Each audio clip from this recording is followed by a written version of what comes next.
If I were to tell you that the deadliest of all sins is not murder, nor cruelty, nor lust, you might look at me in some astonishment. And yet I must insist, the most subtle and ruinous sin is pride. For while the others may corrupt the body or disfigure the passions, pride goes straight to the root of the soul. It is the cancer that eats the very heart of love, for it turns the soul inward upon itself until it can no longer see God nor neighbor. The liar may yet speak truth. The thief may yet give generously. The adulterer may yet learn to love chastely.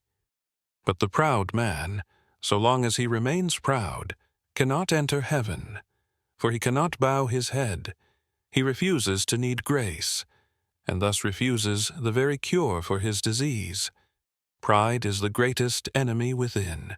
When I speak of pride, I do not mean the warm satisfaction of a craftsman who takes delight in the beauty of a well-made chair, nor the honest joy of a parent who sees his child flourish. Those are but reflections of God's own delight in his creation. Rather, I mean the pride that compares, that measures, that must always stand above another.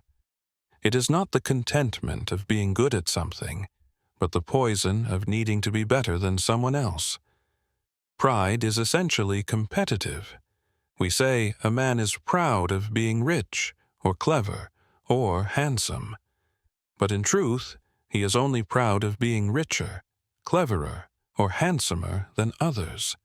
Take away the others, and the pride would wither like a leaf without sunlight. Pride, then, is not simply a sin among sins. It is the mother of all sins, for it sets the self in the throne of God. The devil became the devil by pride, not by lust or wrath. The ancient serpent whispered to man not, "Be wicked," but, "You shall be like God." And ever since, humanity has been intoxicated by the lie that the center of the universe is the self. Pride blinds us not only to others, but to reality itself, for we cannot both look upward in worship and inward in self-admiration at the same time. Consider for a moment how pride affects even our virtues. A man may fast and pray, and yet secretly congratulate himself on being holier than his neighbor. Another may give generously, but not because of love, rather because he enjoys the sense of superiority over the one who receives. Even humility itself can be twisted by pride. The man who boasts that he is more humble than the rest has already betrayed himself. Thus, pride is like a shadow that can creep even into the very sanctuary of the soul, corrupting the good as easily as it inflames the evil. Now, let us contrast pride with its opposite.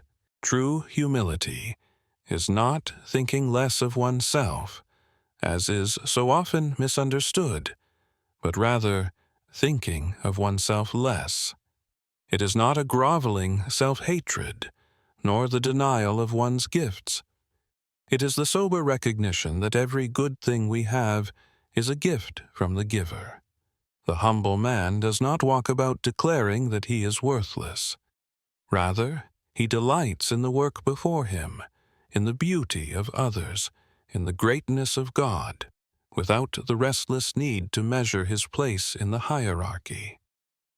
Indeed, humility is the doorway through which love may enter. For so long as I am turned inward upon myself, I cannot truly see you, my neighbor, nor the one who made you. But the moment I forget myself, even for an instant, I become free to love without calculation, to give without keeping score, to worship without reserve. Pride is bondage, humility is freedom. The terrifying thing about pride is that it is almost invisible to the one who has it. We can detect greed, anger, or lust within ourselves with a little honesty, but pride whispers that it is not there. Worse still, It can cloak itself in religion. The self-righteous man, who kneels in church yet looks down on his neighbor in the next pew, is often more deeply enslaved than the openly immoral. Christ did not rebuke the prostitute more sharply than the Pharisee. Indeed, he showed mercy to the former and fierce warning to the latter. For the sinner who knows his need may yet be healed, but the proud man does not think he is ill. And herein lies the great danger. Pride is the only disease that makes us resent the cure. Speak to a man of patience, and he may sigh but agree. Speak to him of generosity, and he may nod. But speak to him of his pride, and he is offended. Pride does not merely resist God. It resents the very suggestion that God should exist. For if God is real, then he must be higher than I, and pride cannot endure to be second, even to the Almighty. The cure, then, is not in our own striving, for pride will twist even our attempts at humility into vanity. The cure is to look at God. As long as the soul turns its gaze upward, it forgets itself.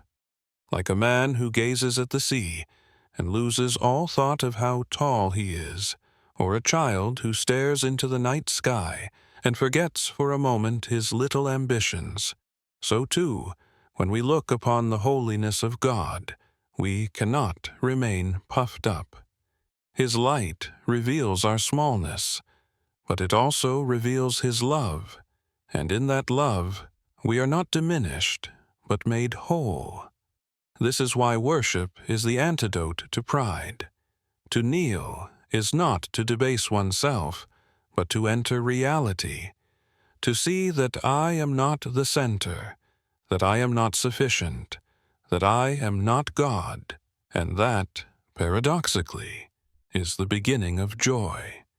For only when I cease trying to be my own God can I finally rest in the true God. Pride says, I will climb into heaven by my own power. Humility says, I cannot climb at all, but He has descended to lift me. And in that descent of Christ, who emptied Himself, taking the form of a servant, we see the very heart of God, who conquers the greatest enemy within us not by force, but by love. Pride has this curious feature. It not only sets itself against God, but also against others of our own kind. For pride lives by comparison, and so it must always divide the world into winners and losers, masters and inferiors. It cannot be content with simply possessing beauty, wealth, or intelligence. It must possess them in a way that diminishes another. In this way, pride is the seed of every rivalry and every war. Nations are proud, and so they march against one another.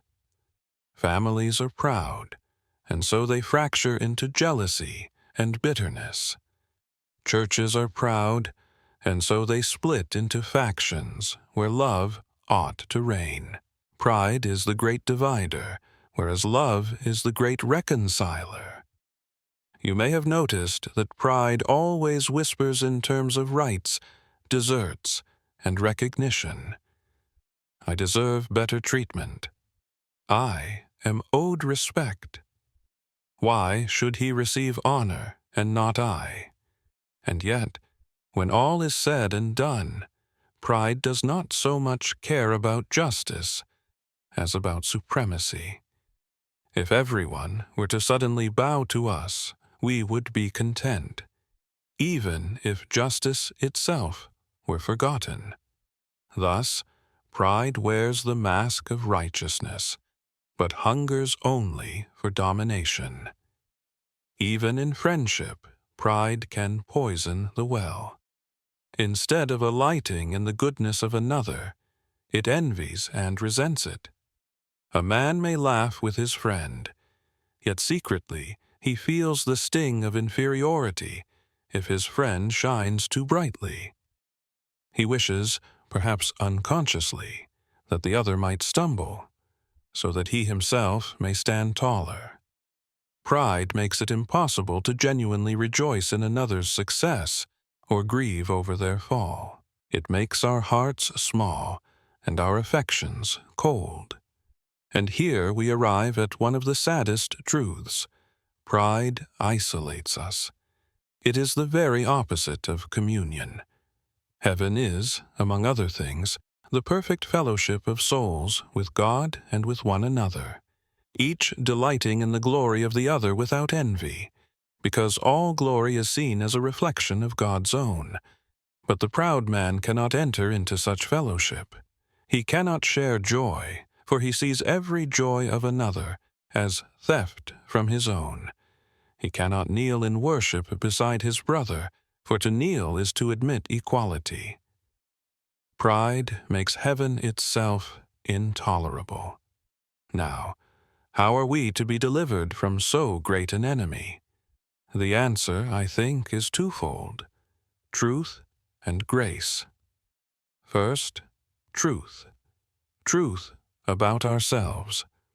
We must learn to see ourselves as we really are: creatures, not creators; sinners, not saviors. This is why Christ so often spoke in images of light and blindness. Pride blinds us to reality, but humility opens our eyes. To admit our smallness, our dependence, even our unworthiness. This is to take the first step out of darkness. Yet truth alone would crush us. To see our sin without hope is despair. And here, grace comes rushing in like sunlight through a shattered window. God does not expose our pride to humiliate us, but to heal us. He does not show us our wounds merely to condemn, but that we may bring them to the great Physician. And so the second part of the cure is grace, the recognition that the God who is infinitely above us has stooped infinitely low to save us. Think of it. The Son of God, who was rich beyond all imagining, became poor for our sake. He who commanded angels washed the feet of men. He who is life itself endured death upon a cross. If pride is the refusal to bow, then Christ shattered pride not by demanding our submission, but by submitting himself. The highest became the lowest, so that the lowest might be raised to the highest. When this truth grips us, not as a theory, but as a living reality, it makes pride impossible. For how can I exalt myself in the presence of such humility? And yet here lies another paradox. The more we grow in true humility, the less we notice it. The saint who is nearest to God does not walk about saying, "I am humble." He simply forgets himself altogether, like a man who listens to beautiful music and is lost in it, forgetting his own posture or expression. So the humble man is lost in God and in love of neighbor. If you meet such a person, you will not think of how humble he is, but rather how utterly interested he is in you, how free and radiant he seems, how much he seems to enjoy life without envy or complaint. That is the fragrance of humility, and it is the opposite of the stench of pride. So then, what must we do? We must daily practice lifting our eyes away from ourselves, away from our achievements, our failures, our comparisons, and fix them upon Christ. For it is not possible to cure pride by staring at it. To brood over one's pride is simply another form of self-absorption. The only remedy is to be drawn out of the self altogether. And this God in His mercy delights to do, through prayer, through worship, through the fellowship of the church, through the beauty of creation, through the relentless call of His Spirit. One day, if we yield, pride shall be finally slain. And then, far from being diminished, we shall find ourselves more alive than ever before. For humility does not erase the self, it liberates it. It allows us to be truly human, creatures made in the image of God, rejoicing in His glory and in the glory reflected in one another. Pride closes the door of heaven. Humility swings it wide open. If pride is the great enemy within, then its battlefield is not some distant land, but the very chambers of our own hearts. We imagine battles fought with swords and banners, armies clashing on open fields. But in truth, the fiercest conflict is waged in the silent places of the soul, where no human eye can see. Every day we are faced with the temptation to enthrone ourselves once more, to seek praise rather than truth, recognition rather than righteousness, self-exaltation rather than surrender. And though these temptations seem small, each choice is a skirmish in the great war of eternity. Consider how often pride spoils even our prayers. We approach God, not to adore Him, but to secure our own comfort, or worse, to congratulate ourselves that we are better at praying than our neighbor. We may even take pride in the very words of confession, as if the honesty itself were a virtue by which we earn favor. Pride is never so dangerous as when it clothes itself in the garments of religion. It is worth noticing, too, that pride does not merely distort our relation to God. It corrodes our relationships with one another. Love is by nature expansive. It delights in the existence of another, rejoices in their flourishing, and suffers at their sorrow. But pride contracts the soul into a prison of one. The proud man cannot truly love, for to love is to go out of oneself, and he cannot bear to leave the fortress of his self-importance. Instead, he may mimic love with flattery or patronage, but at the core it is hollow. The proud man does not say, "I love you," but rather, "I need you to affirm me." And what of knowledge? Pride corrupts that as well.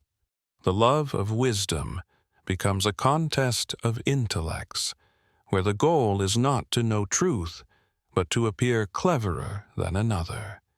Even the pursuit of justice can be twisted, as pride whispers that our cause is righteous merely because it is ours, and thus we need not examine it too closely. Pride darkens every faculty of the soul, because it will not allow us to see anything clearly except the distorted image of ourselves. Now, the opposite of this is the vision granted by humility. The humble person is free to see the world as it truly is.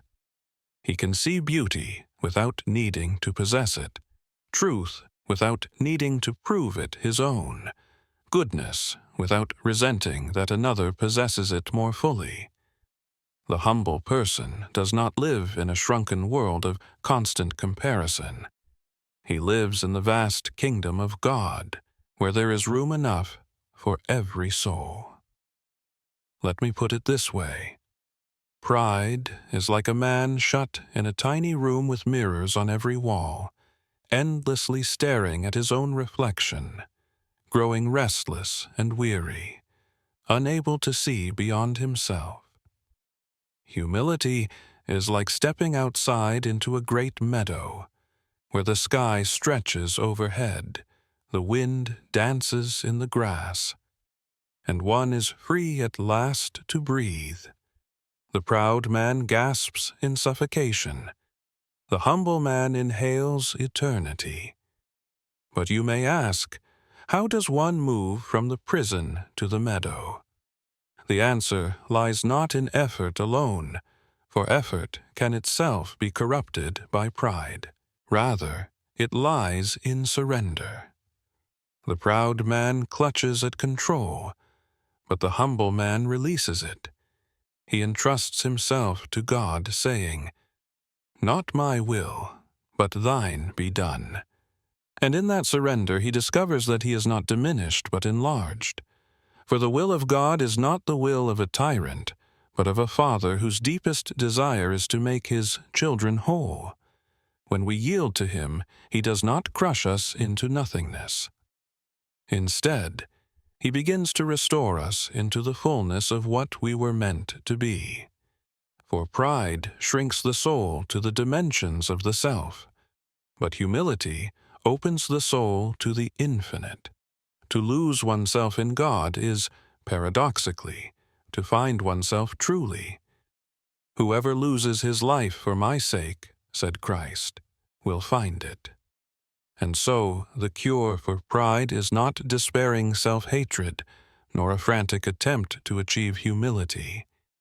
It is love, love that looks away from self and toward the other, love of God, which bows in worship and wonder, love of neighbor, which delights in his joy as if it were one's own, love that is content to decrease, that another may increase, love that remembers that every soul we meet is immortal, and that to exalt ourselves above them is to misunderstand the grandeur of their destiny. For one day, in the kingdom that has no end, every soul purified of pride shall stand clothed in glory, and we shall not resent one another's splendor, but rejoice, as musicians rejoice in the harmony of many notes, or as stars rejoice in the company of countless lights across the heavens. There will be no competition in heaven, because each will be lost in worship of the one who gave all. Pride says, "I am the center." Humility says, "Christ is all." And in the end, only one of these can endure eternity. There is a chilling irony about pride, which I cannot help but mention. It is often most visible in those who outwardly appear successful, and yet it hides just as easily in those who appear downtrodden. For pride is not confined to the throne. It can sit just as comfortably on the ashes. The man who boasts of his strength and achievements is proud, yes, but so is the man who broods endlessly over his failures, imagining himself uniquely cursed, uniquely pitiable, uniquely wronged by fate. Both are self-centered. Both are turned inward. Both are trapped in the prison of the I.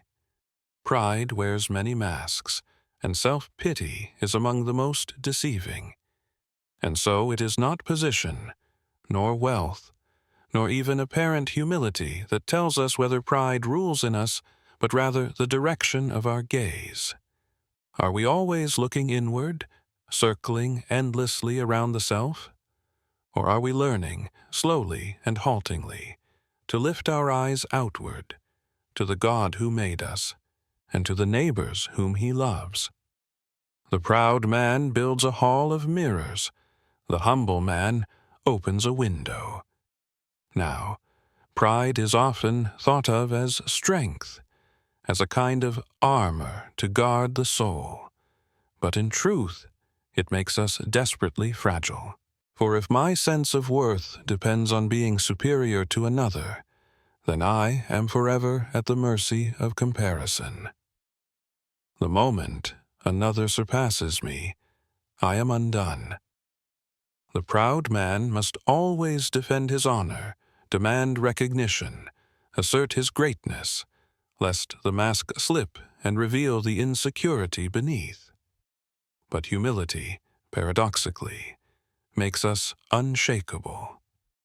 For if I have already acknowledged that all I have is gift, then I need not fear the success of another. Their greatness does not diminish me. It enlarges the glory of the giver. It is in this sense that pride is slavery, while humility is freedom. The proud soul is chained to the exhausting labor of self-justification. He must polish his image, guard his reputation, keep his throne secure. He must live anxiously, always peering over his shoulder to see who might overtake him. But the humble soul is at rest. Having surrendered the throne, he is free to laugh at himself, free to rejoice in the success of others, free to live unburdened by the heavy chains of self-importance. I once suggested that pride is the complete anti-God state of mind, and I would still say so. For God is infinitely self-giving. The eternal life of the Trinity is not a closed circle of self-regard, but an everlasting exchange of love. The Father gives to the Son. The Son returns all to the Father. The Spirit is the very bond of that love. To be proud, therefore, is to set oneself against the grain of reality itself. Pride is a rebellion not only against God, but against the very structure of being.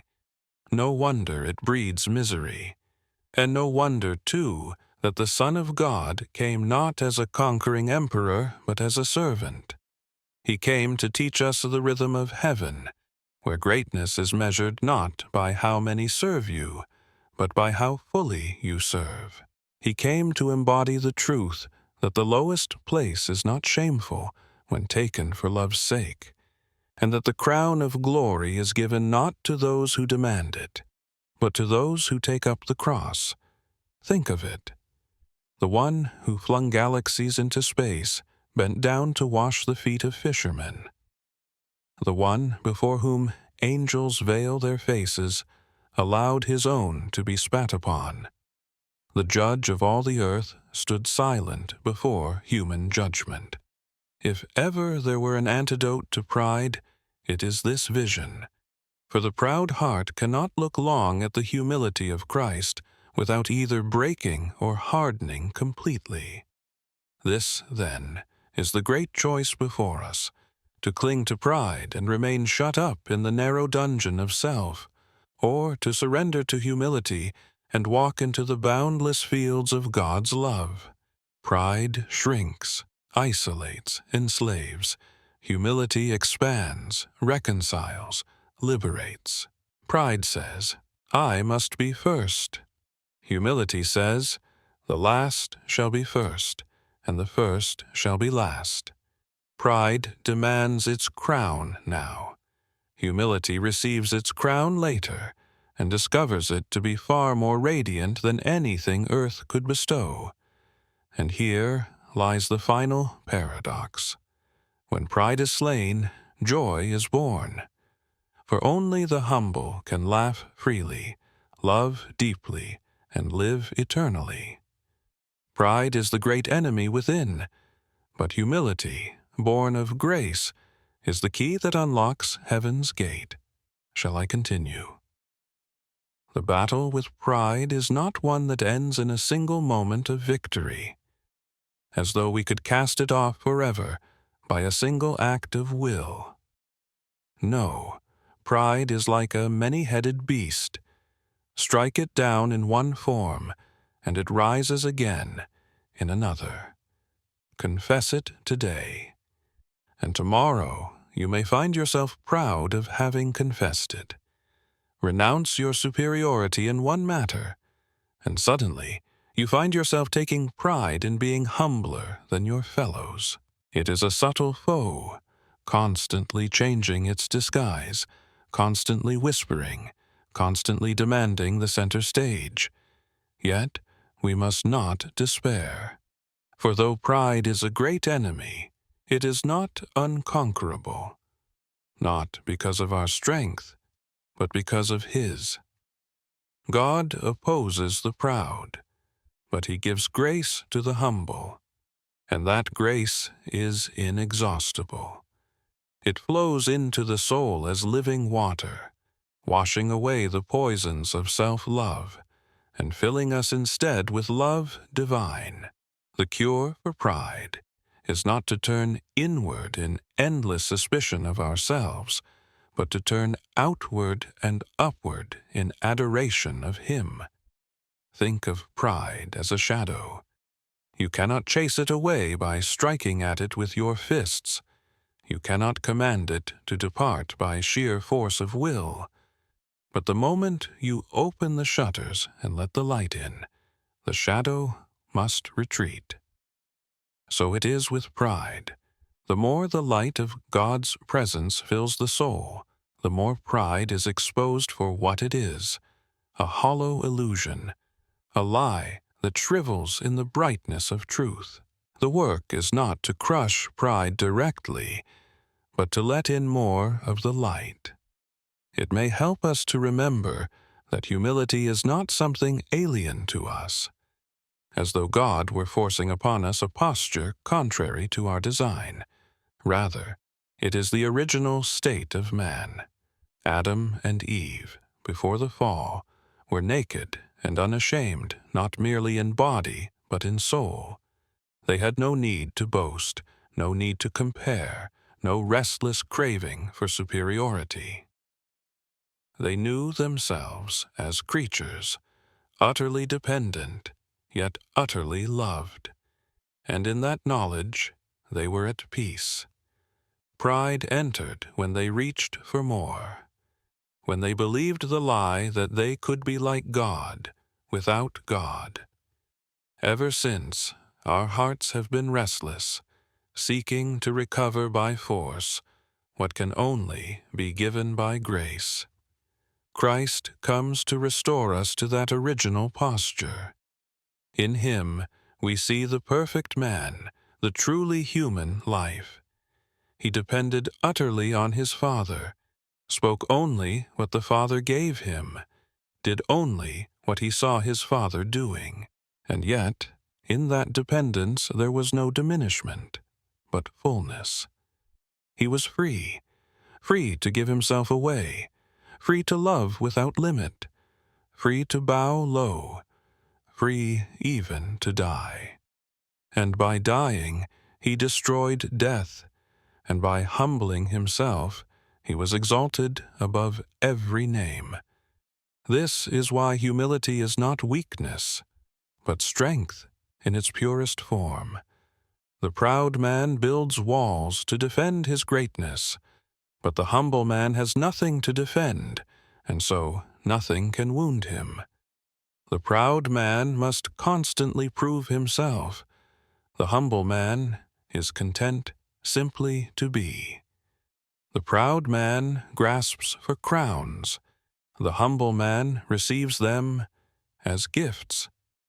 And in the end, only one of these postures can endure eternity. We might imagine heaven as a place of endless worship, and so it is. But worship is not drudgery, nor the flattery of a tyrant. Worship is the natural outpouring of the humble soul that has finally been freed from pride. It is the song of those who no longer need to measure themselves, who have at last forgotten themselves altogether, lost in the beauty of the One who is all in all. In that land, no voice will say, "Look at me." Every voice will say, "Look at Him." And yet in saying so, each will be more radiant than if he had demanded the spotlight for himself. Thus, the problem of pride is no small matter. It is not a flaw to be tolerated, but a disease to be cured. It is the great enemy within. And until it is dethroned, we cannot see God as He is, nor love others as we ought. But the cure is near at hand. It is given freely to all who ask. It is Christ Himself who humbled Himself for us, that we might be lifted into the humility of heaven. And so, the question remains, will we cling to the proud illusions of the self, or will we open our hands to receive the humility of Christ? One path leads to isolation, rivalry, and ruin. The other leads to communion, love, and everlasting joy. And so, my friends, we come at last to the quiet but decisive truth. Pride is the greatest enemy within. It is the unseen thief of joy, the root of discord, the wall that shuts us from God and from one another. Yet, let us not end with despair, for Christ himself has already gone before us into this battle. He has walked the path of humility to its uttermost depth, and in so doing, he has broken pride's power. The cure is not in endless self-scrutiny, nor in the hollow attempt to manufacture humility, but in beholding him. For when the soul looks steadily at Christ, his majesty wrapped in meekness, his strength hidden in service, his glory revealed upon a cross, then pride shrivels, unable to stand in such a light. The proud heart says, I must be first. But the heart that sees Christ says, He is first, and that is enough. Do not imagine, however, that this transformation happens in an instant. Pride is tenacious. It will cling. It will disguise itself.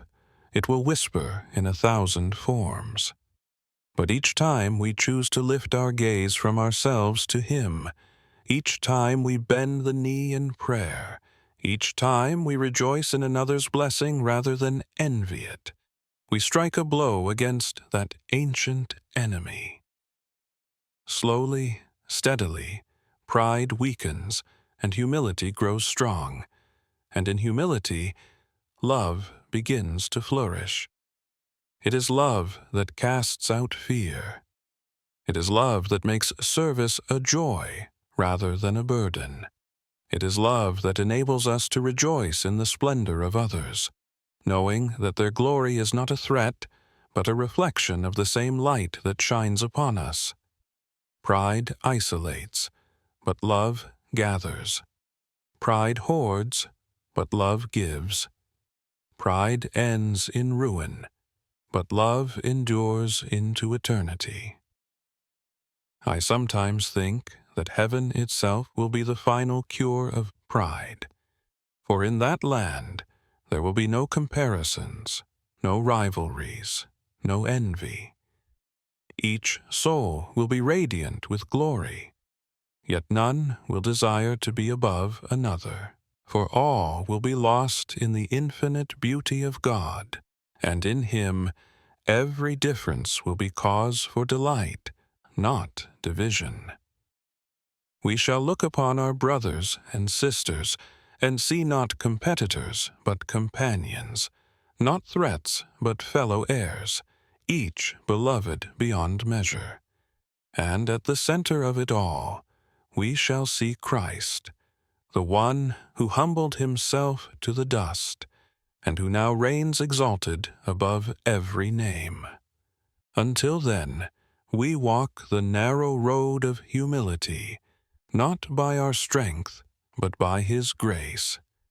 And though it may seem hard at times, remember this: humility is not loss, but gain. To bow before God is not to be crushed, but to be lifted.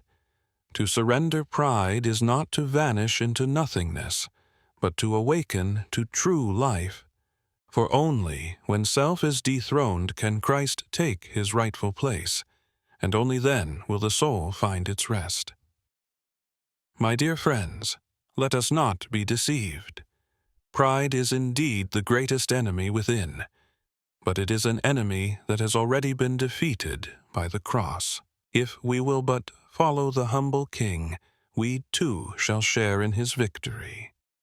If this reflection has stirred something within you, if it has given you pause or comfort or even conviction, I invite you to journey further with us.